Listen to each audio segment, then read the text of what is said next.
Hey everyone, this is Unlock24, and today I have a super trolley deck, and it's actually extremely fun to play.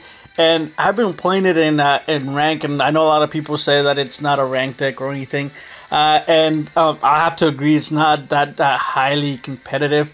But if you can manage to pull it off, it's actually super fun. And let me show you the progress that I have with Chazz first. I think I already finished farming him. When it comes to all his rewards, and I think I really don't need anything else. You can get a let's see, 40. So I've got 4 Ojama Kings, 3 Despair from the Dark, 2 Armed Dragon level 5s, 3 Ojama Blues, 2 Ojama Delta Hurricane, and then a ton of the other things. So I'm basically done with him. And when it comes to the deck, I see a lot of people trying to do some gimmicky things with it, and overall, I don't agree with their deck list or the ones that I've seen so far online. So I went ahead and decided to go ahead and do my own version.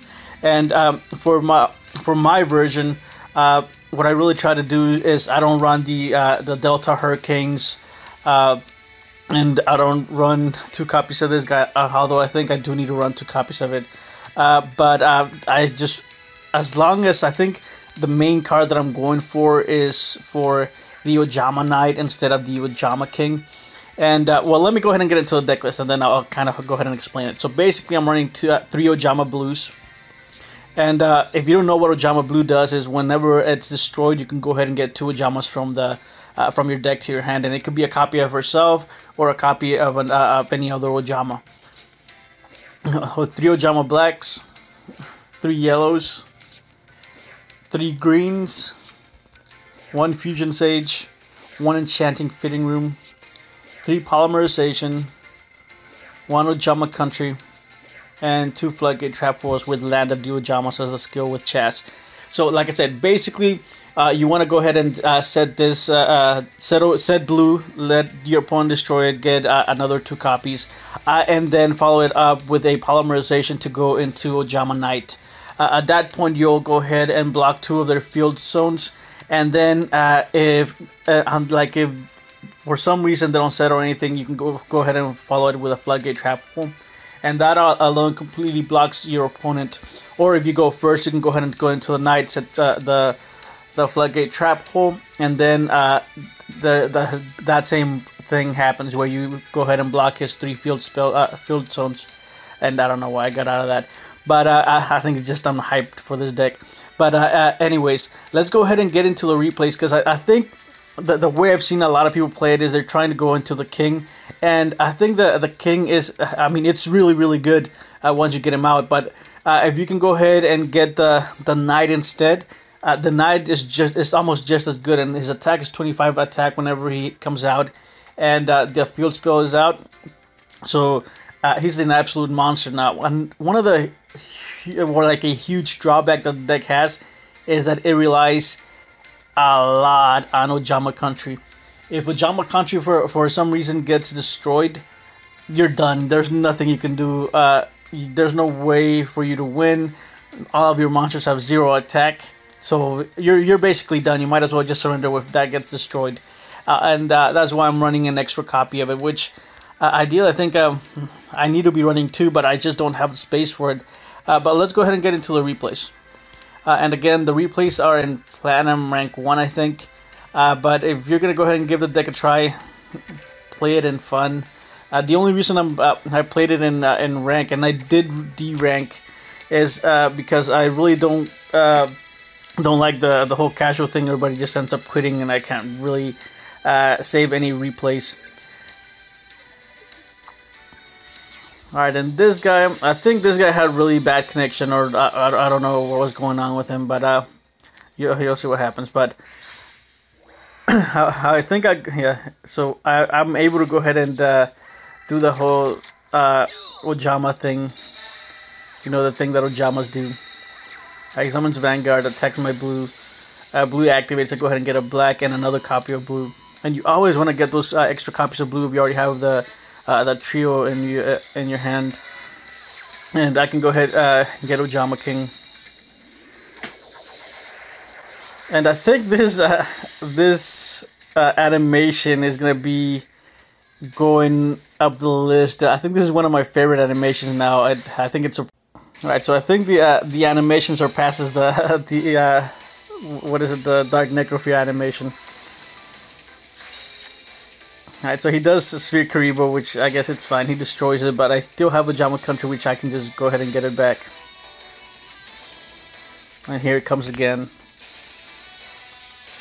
So once you get the king out, it's super hard to get rid of him, especially if you have the country. And here he, like I said, I think he gave up. I'm not sure if it is a time limit win or because there wasn't that much time being spent, or I don't know if it's a server, but there was no way he could win. Even I think the only thing he could do was bring out a blue ice and crash with my Ojamas, but I think that would be about it. There's nothing really else he could do.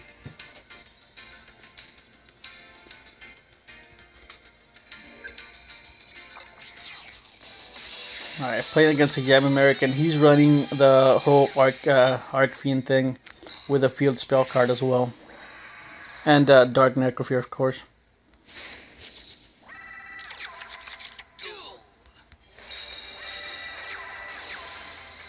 He does have Palabyrinth, and he has an Arc Fiend, Trans Arc Fiend. Destroys my blue, blue activates, I go ahead and get another blue, and then a green.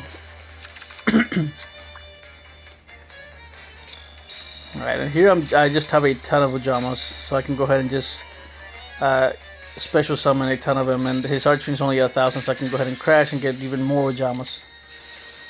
He regrets for rebirth, which, I mean, I don't think there's any, at this point, there's nothing he can do, because he's already almost out of cards. Where I have a full hand of 6. I hit attacks the blue, I can go ahead and search for more.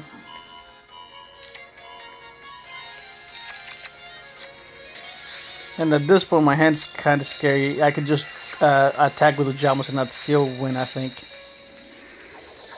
And here comes the Ojama King again. Just look at this animation.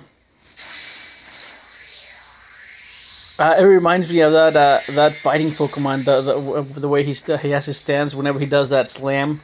I think that's why I kind of like it. And then I'm able to block his entire field. And at this point, there's nothing he can do because there's no way he can destroy my my Ojamas, and there's no way he can summon any other monster. So that's it for him.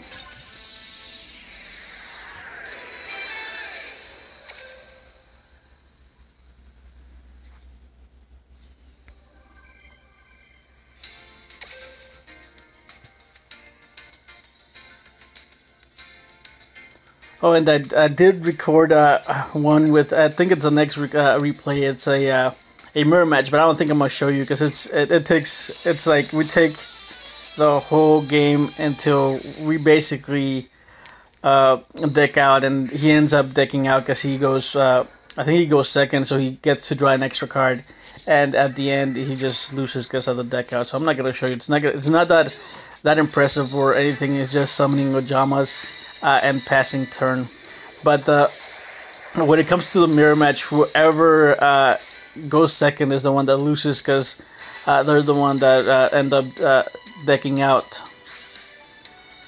And here I just go ahead and block 2 of his field spells. Field spells. What? 2 of his field zones, so he can't summon the additional vermin because he doesn't have an extra zone. And there I thought it was going to be another vermin, but unfortunately it wasn't. And he's playing Exodia.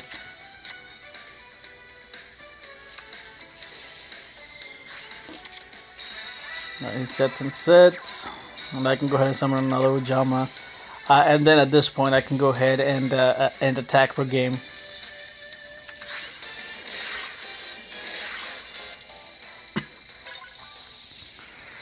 Alright, and then the next one... the next one's a mirror match, so I'm not gonna show you. Like I said, it's just him and me passing turns for the full game. That we really can't do anything. We can't even crash because if you have your field spell and they have their field spell out, all of your field spell brings it to 1,000, and then his field spell brings it back to 0. And if you attack a 0 attack monster with a 0 attack monster, nothing happens. They don't destroy each other because they have no attack.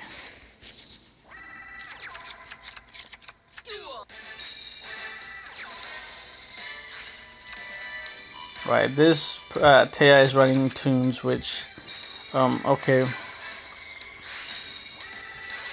And I'm guessing she wants to keep her Toon Kingdom alive. And she does have a mermaid, but I do have polymerization. I can go ahead and go for a knight. I can go ahead and block the other 2 zones, so she won't be able to summon a Toon Barrel Dragon. And here's the knight. Block the 2 zones. And here I can go ahead and just start attacking into the mermaid. That way I can try to get her to mill out even faster if it goes to that.